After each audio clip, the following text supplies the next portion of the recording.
Deux légendes du Tour, adulées au pays du fromage.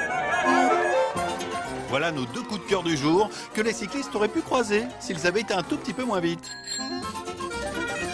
Rendez-vous tout d'abord au marché du fromage de Gouda où l'ambiance ressemble normalement à ça. En blanc, l'acheteur fromager, en bleu, le producteur fermier. Et ça se tapote tant qu'on n'est pas d'accord sur les prix. C'est un jeu très psychologique. Il faut regarder l'autre dans les yeux, ne pas lâcher. Et pour influencer le prix, il faut parfois être un peu agressif. Mais aujourd'hui, le désaccord est tout autre. Jan Janssen ou Job Zoetemelk, Jan ou Job, chacun a son préféré parmi les deux seuls vainqueurs néerlandais du Tour. Le premier, Jan Janssen, en 1968, ça s'est joué lors de la toute dernière étape. 38 secondes qui ont fait la différence. Jan Janssen, c'est le meilleur. Aujourd'hui, il a 75 ans, il est toujours au top.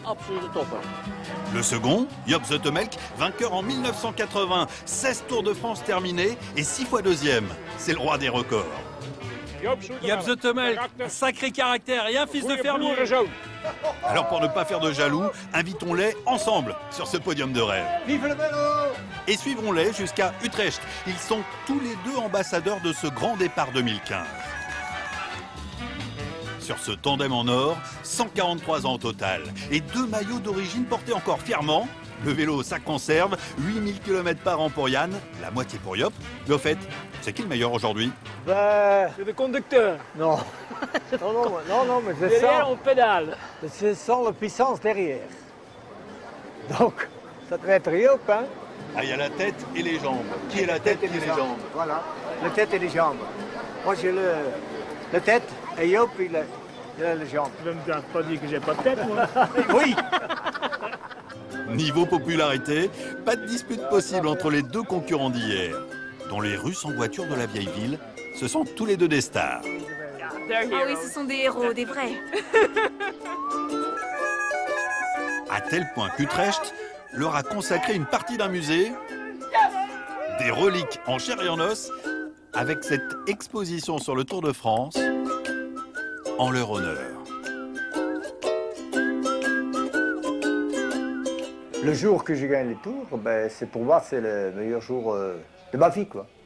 Ça ouvre une porte qui est toujours ouverte jusqu'à aujourd'hui. On peut dire que c'est un peu de la magie. C'est plus que de magie, même. C'est plus que ça, oui. C'est plus que ça. On se sent 30 ans plus jeune. Plus jeune, oui. Belle ville, hein. Belle ville. Des petites centres-villes, hein. Ouais. Avec ses petits canaux, ses petites rues. Des belles maisons. Le petit magasin, ses rues en piéton ou en vélo. Et aussi son autoroute à vélo. 100 000 cyclistes traversent chaque jour cette ville étudiante. Résultat, ça s'entasse dans le quartier de la gare. Dur de trouver dans ces conditions une place pour notre tandem en or. Rencontre avec Monsieur Vélo de la ville d'Utrecht. Mais il n'y a plus de place, on peut se garer où? Ça, c'est un parking provisoire. Avant, il y avait un jardin public ici et ça pose problème.